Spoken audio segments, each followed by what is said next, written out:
Always helpful when you do that. When we left off, San was trying to figure out what kind of project can he do on for Santa Dowd, for Mr. Dowd's studies in his class.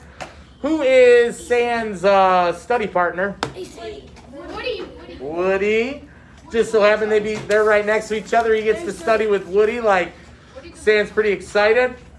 And now they have to think of a project. Like, what kind of project can they do? And he remembered reading about the Zen and the Art of Archery. That was a book that he read. Zen gardening they talked about. He liked Zen gardening so much that what did he do when he got home? Bree. Yeah, he made himself a little mini Zen garden in a shoebox and got yelled at for taking the sand out of the sandbox. And there was a spider in there, and he like totally had a conniption fit and like totally freaked out. Was like, ah, spider! And so his mom was like, Sam, what's the big deal? It's just a spider. When my kids were little, my oldest, he was like 4 or 5. He did not like bugs at all, spiders and all that. Where my daughter, at the time, she was like 2 or 3 years old. She'd get a Kleenex and like smash it real quick and go throw it out like no problem. Spiders and bugs did not scare her. Now it's a totally different story. Now none of my kids really like bugs. But my oldest is like, yeah, I could take care of that bug. And I'm like, all right, smash. She's like, why don't you smash it? Like, okay.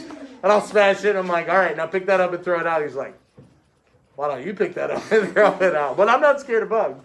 So anyway, San shares that connection here with my kids. So that's about where we left off. The next chapter is called No Mind. There I was on my special Zen rock, the warm rays of the rising sun bathing me in the happy glow of a new dawn. After 20 minutes of zazen, my butt was numb, sure, but the grass was blanketed with a soft inch of new snow. My homework was done. The girl of my dreams was striding across the white lawn to greet me. I was at peace. I was in the zone.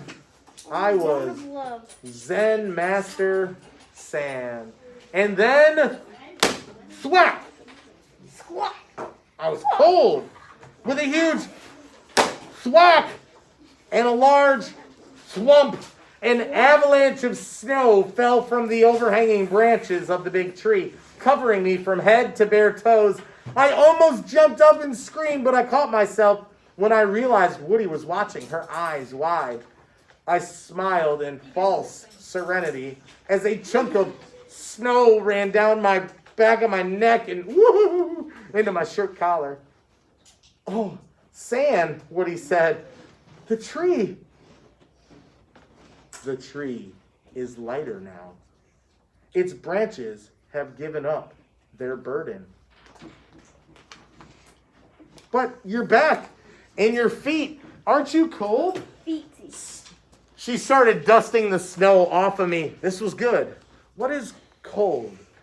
I'm having a great morning, I said. Woody kept dusting. I heard footsteps running away from the base of the tree behind me. Hey, had someone just knocked the snow down onto me purposely? Why would anyone do that? I wanted to turn around and see who it was, but I didn't want to ruin the moment. When Woody and I had gotten me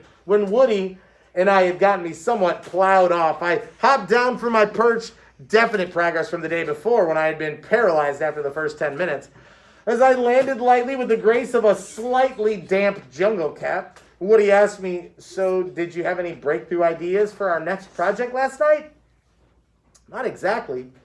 But I have 2 great concepts we could start with. One is compassion, which is a huge component of Zen, and the other is beginner's mind. What's that?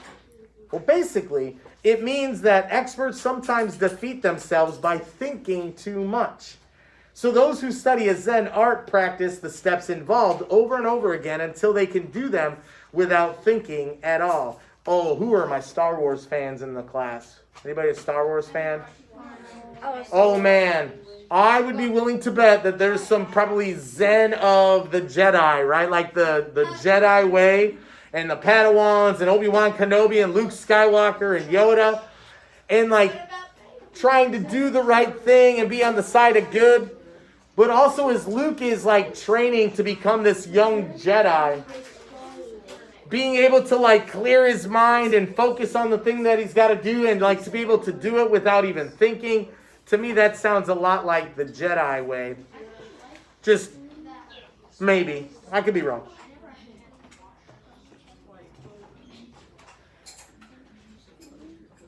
So those who study a Zen art practice the steps involved over and over again until they can do them without thinking at all. When the actions have become totally instinctive, the student has become the master. Beginner's mind also refers to getting rid of preconceptions and seeing everything as though you're seeing it for the first time. I bent over, I scooped a handful of clean snow, and I said, "How many times have you seen snow before?" And you'll be like, "Oh, snow, whatever," instead of thinking about what an amazing thing it is. I used to be like that, but then I spent last winter in Texas, where there is no snow.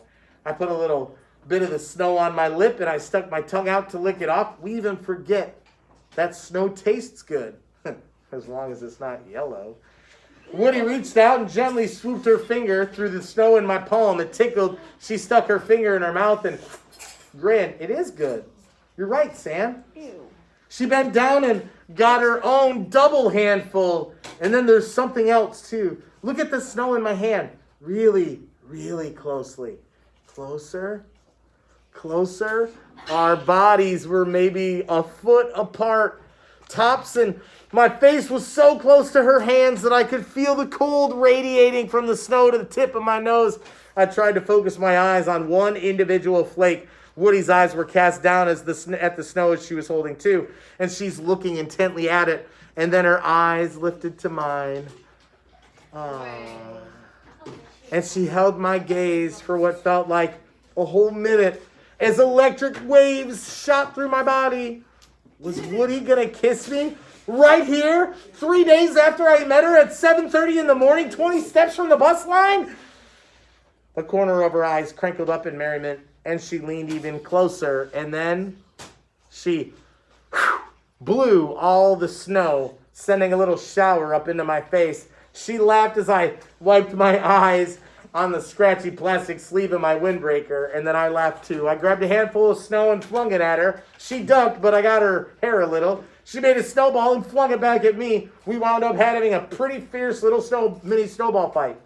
Then we heard the late bell ring. Uh-oh. We looked around and noticed everyone but us had gone inside. She gave me the uh-oh look, and we grabbed up our book bags and her guitar. We started giggling, and I couldn't stop all the way into school. The secretary who gave us our late passes asked for a reason, and Woody said, avalanche? We left the office together, and we laughed our way to the lockers. Let's get a big, long collective together. We'll all say, "Aw." Ready? 1, 2, 3. Aww, that's so cute. They had a moment. That should be a couple. Thank goodness they didn't kiss. Ugh. That'd ruin a good book. Woody's homeroom was just down the hall from mine, so I kind of dropped her off there. How slick was that? I had just walked a girl to class. We did the, see you, okay thing for maybe 30 seconds until her homeroom teacher broke it up by saying, "Miss Long, would you like to join us today?" You're not going to believe what's coming up. We did the okay thing for maybe 30 seconds until our homeroom teacher broke it up by saying, "Miss Long, would you like to join us today?" I strutted my way down the hall flying high. In first period, I humped my way into my English room, and I found the teacher handing out copies of the paperback. Wait for it. Let's go. What are you doing, Mr. Hold on. You have Here we to move. There's one over at the Freeze. on the second Freeze. row to the right. To the left. I've lost my moment. Oh, there's one right there. It's right there. You don't even know what I'm looking for. You're looking You for got me something. looking at where. No. Is it a plastic bag? All right. I'm back. Oh. I hummed my way into my English class, and I found the teacher handing out copies of a paperback book with laminated covers. It was called The Tao of Pooh. What? Oh my gosh! That really happened. Oh, geez. It was A book about Asian philosophy. It looked like we were going to do one of those units where English teacher and social studies teacher work together. Don't they know kids hate that? It's creepy to think of the teachers conspiring with each other. Plus, this was going to ratchet up the Zen pressure. And I'd have to fool a whole nother class. And a whole nother teacher. Yikes. The day got stranger, too. In gym, we were doing basketball. I was alone shooting baskets at this one hoop in the corner that didn't even have a net. Everyone else was either playing 3-on-3 or watching a game that was going on between 3 jock guys and 3 of the gym teachers. The gym teachers were slaying the jocks. Not that I cared, even though Peter Jones was one of the jocks involved. And Woody was watching the game, and I was watching Woody. She looked beautiful, even in our school's dorky brown gym shorts and a Harrisonville Hawks t-shirt. Most of the girls looked kind of clumpy and pale, but Woody was elegant somehow. She just always held her head a little higher than anybody else. Not that I noticed. I was Zen Hoop Boy. I decided to test out our whole repeat the steps until your no mind takes over thing with foul shots. This was a good test. This was a good test because even though I'm pretty tall, I've never been much of a shooter. I concentrated on keeping my breathing even and my feet planted just behind the line. I put my left hand on the side of the ball for stability. I bent my knees. I pushed with my right hand, and then I straightened my legs with one smooth motion. The shot missed by a mile, and my right sandal flopped off in the follow-through. As I was retrieving the ball, I may or may not have stopped to check out Woody's legs, but that didn't interfere with my laser-like concentration. Right. I took 15 or so more shots, remembering that the Zen archery guys never cared about whether their arrows hit the target as long as the form was right. There's this famous story I'd read about a Zen master archer who was in a target shooting contest with like 100 monks at a Zen monastery on a cliff overlooking the Pacific Ocean in California. The other guys shot all their rounds, and this great master guy was supposed to shoot last. When it was his turn, he drew an arrow, he strung it up on his bow, and in one smooth motion, he shot it over the edge of the cliff and off into the ocean. When it hit, he said, "Bullseye." And everyone agreed he was the champion. What? I don't get it. Judging from the shots I've just taken, he was my kind of champion. After just one more tiny peek at Woody, who was still watching the game, I stopped trying to tune out the gym noise, and I let it wash over me instead. I stopped trying to ignore the flatness of the bald tread of my ball I was using. I had gave myself over to slightly funky and mildew-enhanced odor of the gym, which was flavored with the sharpness of sweaty rubber. And I stopped counting my shots. Dribble, set, shoot. Dribble, set, shoot. Dribble, set, shoot. The sound of the warning bell snapped me out of my trance, and I looked around. The young jock versus aging jock Olympiad had ended without me noticing, but a glance at the scoreboard got me up to speed. Peter and company had gotten demolished. That was worth half a smile. And Woody was right behind me, the last girl out of the gym, leading on the closed-up bleachers and watching my devastating exhibition of no-mind skill. Her perfect ruby lips opened, and she said, "Hey, Sam, keep that up, and maybe you'll get one in someday."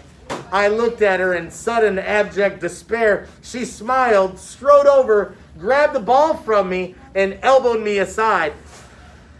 Then she drained 5 straight. I could have cried, but it felt great to be with her alone for the second time in one day. She said, "Let me see you shoot again." And bounced past the ball to me perfectly. I did and missed 4 times. My ears were getting red. My cheeks were getting red. Who am I kidding? My everything was getting red. "One more," Woody ordered. But this time, as I bent my knees, she reached around from behind me with both hands to correct my arm positioning. I still missed, but her body was pressed against mine as we followed through together. Bullseye, I thought. And then the late bell rang. What's that mean when the late bell rings? You're late. You're late. How many times is he late today? Twice.